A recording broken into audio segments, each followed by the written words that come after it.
투자의 재발견 미다스의 손 시간입니다. 최근 코스피가 4천선에서 오르내림을 반복하고 있는 가운데 그 중심에는 단연 반도체가 있습니다. 삼성전자와 SK하이닉스가 이끄는 랠리에 고수익을 노린 국내 투자자들의 시선이 이제는 홍콩으로 향하고 있는데요. 국내에는 없는 단일 종목 레버리지 ETF에 벌써 100억 원 넘는 자금이 유입됐다고 하는데 지금 함께 가보시죠.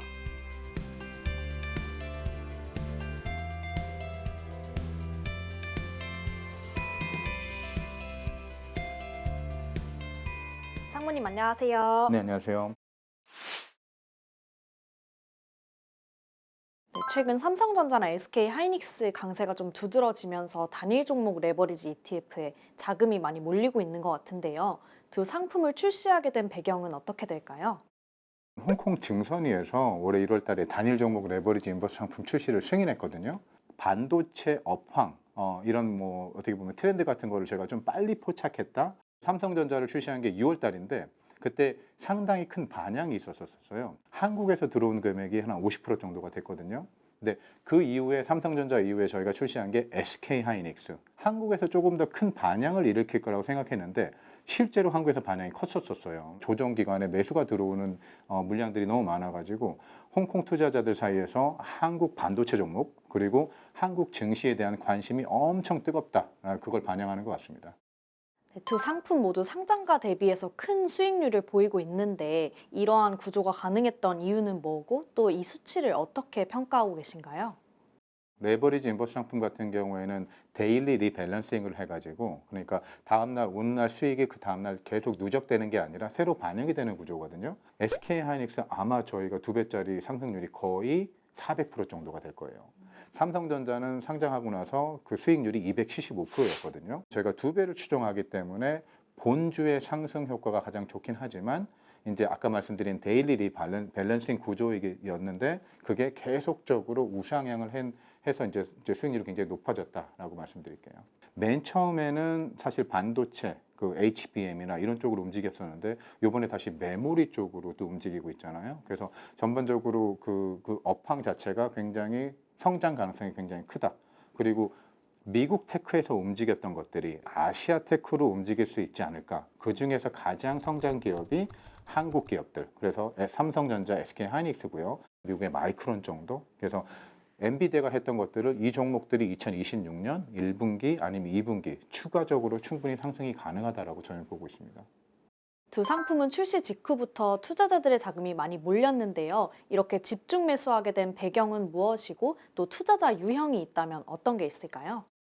아무래도 국내에 없기 때문이라고 저는 생각을 하고 있고요. 그리고 레버리지 인버스 상품 같은 경우에는 물론 위험성이 굉장히 강조되고 있긴 하지만 코로나 이후에 투자한 젊은 투자자분들 사이에서는 제 생각엔 레버리지 인버스 상품이 굉장히 보편화된 어떻게 보면 투자 도구로 활용되고 있다고 보고 있고요. 장기적인 측면에서는 달러 약세화 기조가 만들어졌다고 보고 있어요. 유럽의 자금들 아니면 다른 아시아 국가들의 자금들이 미국에 투자된 게 미국 달러의 약세화 때문에 내가 실제 갖는 수익률이 차감이 되죠. 글로벌 자금들 중에 큰 손들, 그러니까 기관 자금들이라든가 아니면 보험 연기금들은 이미 어느 정도 자산을 아시아 국가, 특히 이머징 국가로 배정하고 있다고 보고 있거든요. MSCI iShare가 만든 이머징 국가 이제 ETF가 있거든요.